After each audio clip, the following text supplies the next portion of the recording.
Tu peux commencer à tourner. Ça tourne. Interview, première action.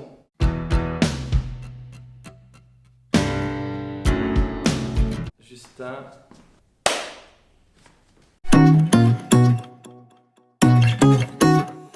Bonjour, je m'appelle Justin Ziegler, je suis ingénieur des mines de Saint-Étienne, promo 91 je pense, quelque chose comme ça. J'ai eu la chance de démarrer ma carrière dans une start-up internet et ensuite j'ai eu une deuxième chance, c'est que j'ai rencontré des gens avec qui je me suis associé et puis j'ai monté Price Minister.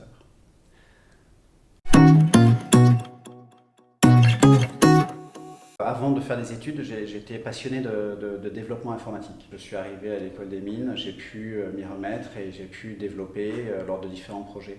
J'ai vraiment démarré ma carrière en tant que développeur, à faire du développement, à faire ce qui me passionnait, dans une start-up, dans une toute petite équipe. J'ai fait mon stage à l'INRIA dans cette start-up qui était en cours de formation. Deux fils conducteurs dans ma carrière, il y a eu Internet et puis il y a eu les start-up. Moi, je n'ai travaillé que dans des startups Internet et même plus particulièrement des choses toujours très proches du commerce électronique. L'accélération des débits, l'augmentation des débits Internet et le fait que la DSL devienne très grand public, ça a été, je pense, un des éléments clés déterminants pour le décollage du e-commerce. Ce qui s'est développé et généralisé, c'était le paiement par carte de crédit. Une des premières boîtes dans laquelle j'avais bossé, enfin même la première, visait à développer un système de paiement électronique totalement sécurisé. Et c'était en 94, 95, 96. Donc c'était inspiré du Minitel évidemment, et donc on avait développé ce système de paiement sécurisé sur Internet. C'était très novateur, on était les premiers en France. Grâce à nous, on pouvait acheter Le Monde en PDF pour 5 francs.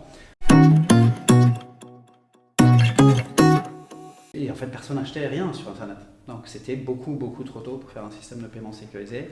Et puis par ailleurs, on pouvait lire quantité d'articles dans la presse qui disaient surtout ne mettez pas votre numéro de carte de crédit sur Internet, vous allez tout perdre, votre maison avec, etc. Donc, le fait que tout le monde se soit un peu détendu sur le fait de mettre son numéro de carte sur Internet et également que malgré tout la techno se soit améliorée. Il y a eu des technos de sécurisation, l'arrivée du SSL qui permet de faire transiter des informations sur Internet de façon totalement confidentielle et sécurisée. Ça c'était déterminant. À côté de ça, les infrastructures et puis le temps, laisser le temps au temps. Tout ça a permis évidemment de fluidifier tout ce qui se passait sur Internet.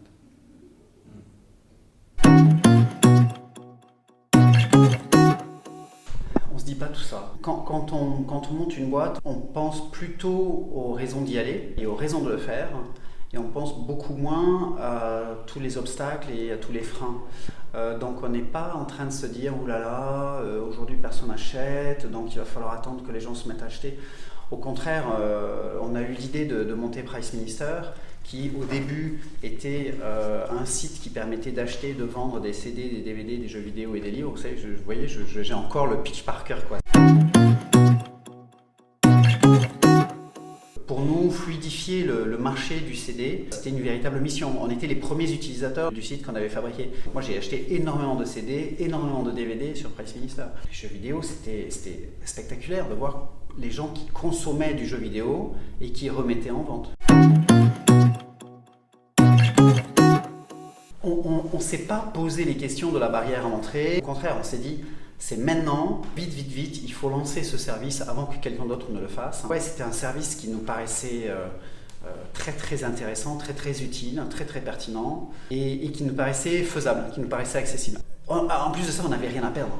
Au pire, on avait passé 1 an, 2 ans à bosser sur ce projet. Au pire, au bout d'1 an ou 2 ans, on fermait la boîte. Et ça nous avait fait une super expérience. Et peut-être qu'on allait remonter notre boîte tout de suite après. Donc, je dirais qu'il y avait assez peu de risques.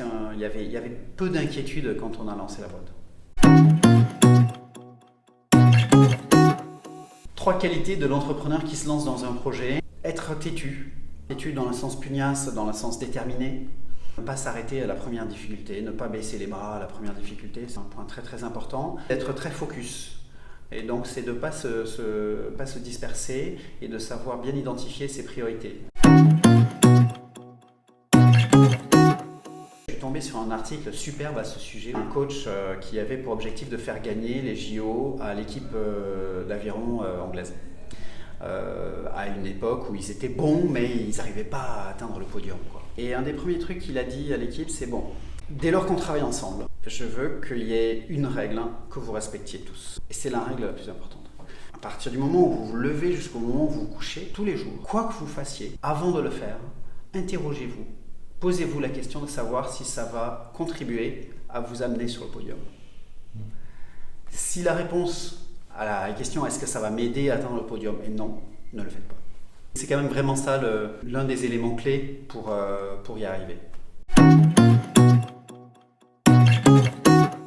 Mon premier c'était la pugnacité, mon deuxième c'est le focus et mon troisième qui complète un petit peu l'ensemble c'est la passion.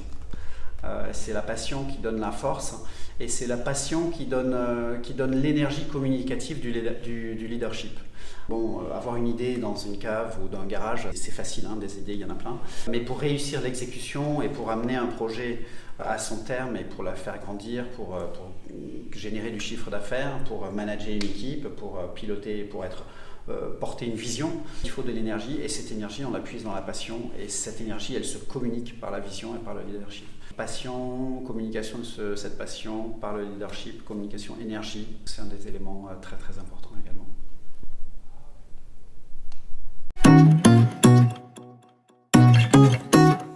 Il y en a un premier qui est important pour moi, j'en ai déjà parlé, c'est la passion. Je pense que c'est super important d'être passionné, surtout si on veut réussir en tant qu'entrepreneur. Il ne faut pas avoir peur de sa passion. Je prends un exemple, c'est qu'il y a des gens qui sont passionnés de jeux vidéo, dont les parents se disent « mon fils, vraiment, c'est un loser, il est passionné de jeux vidéo, il passe toute sa journée à jouer aux jeux vidéo ». Ben, c'est pas vrai, il y a des gens qui sont passionnés de jeux vidéo, que j'ai rencontrés et qui ont monté une boîte qui fait des statistiques sur les jeux vidéo et qui est dans le e-sport et ils sont capables de monter cette boîte uniquement parce qu'ils sont férus de jeux vidéo et qui connaissent l'univers du jeu vidéo par cœur. Il ne faut pas avoir honte de sa passion, au contraire, il faut la développer et à un moment donné, peut-être que la passion, elle permettra aussi de développer un business. Assouvir ses passions et exprimer ses passions, c'est aussi un état d'esprit, en fait. Donc je pense que ça aussi, c'est important. Même si la passion ne génère pas de business, ne permet pas d'avoir un pont direct vers un business, développer une passion ou avoir une passion, laisser une passion s'exprimer, même si c'est une passion, je ne sais pas, pour des timbres, pourquoi pas. Et ça permettra peut-être de développer autre chose plus tard.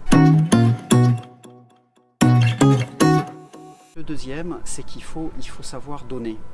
Il ne faut pas vouloir tout de suite gagner. Quand on est ingénieur, un peu astucieux, un peu intelligent en plus, on se dit, attends, il faut que je gagne de l'argent. Et parfois, il faut accepter de gagner un petit peu au début, voire pas trop, ou pas du tout, pour gagner plus tard. Bien sûr, c'est un peu cliché l'image de l'ascenseur, mais il y a une part de vrai. Parfois, il faut savoir donner dans un environnement, dans un écosystème où on peut se trouver. Et puis à un moment donné, l'écosystème il se dit tiens, mais attends, ce mec-là, il est pertinent parce que regarde, il a fait ça. Ok, il n'a pas gagné d'argent, mais n'empêche, ce qu'il a fait, c'est vachement bien. Il y a beaucoup d'exemples de gens qui ont réussi finalement à se rendre indispensables dans des entreprises et qui sont devenus patrons dans l'entreprise en question.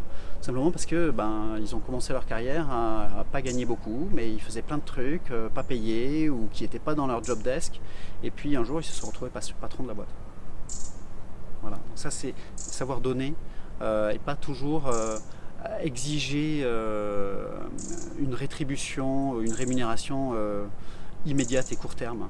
Je pense que ça c'est un point important et qui est assez peu naturel et assez peu développé en fait en France. Le troisième conseil, ça s'adresse vraiment aux ingénieurs, c'est de déconstruire un petit peu ce qu'on apprend à l'école, dans le sens où quand on est un très bon ingénieur en informatique par exemple, on apprend à anticiper et on essaie de résoudre en avance toutes sortes de problèmes qu'on pourrait avoir un jour. On se dit, si je fais ça comme ça, je vais avoir tel problème le jour où il y aura du vent. Et donc, d'entrée de jeu, je vais prévoir que le jour où il y aura du vent, mon truc, il va tenir quand même parce que voilà, je veux qu'il tienne. Mais en fait, la réalité de l'entrepreneur, c'est que peut-être qu'il n'y aura jamais de vent. Et donc, d'avoir investi pour le jour où il y aura peut-être du vent, ça a été une perte d'argent. Là, mon point, c'est de dire qu'il ne faut pas résoudre des problèmes qu'on n'aura peut-être jamais. D'accord ? Et c'est complètement antinomique avec tout ce qu'on apprend en tant qu'ingénieur en développement, et même de façon générale, l'ingénieur, il est là pour prédire et anticiper les problèmes et les résoudre en avance pour éviter de les avoir. Et quand on est entrepreneur, il faut savoir se faire violence, il faut savoir plutôt résoudre les problèmes quand on est au pied du mur et quand on a vraiment des problèmes, plutôt que de résoudre plein de problèmes qu'on n'a pas du tout.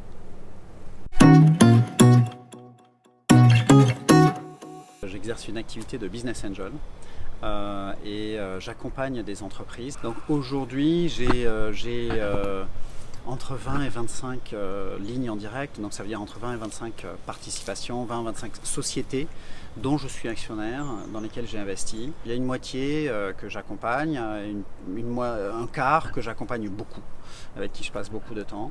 Je suis aussi impliqué dans un certain nombre d'autres fonds d'investissement, dont Isaïe, qui est un petit peu connu, également l'incubateur 50 Partners, et également un fonds qui investit uniquement sur des boîtes qui font du SaaS, donc du logiciel as a service, et ce fonds s'appelle SaaS Partners, et donc là-dedans je suis très actif. Voilà.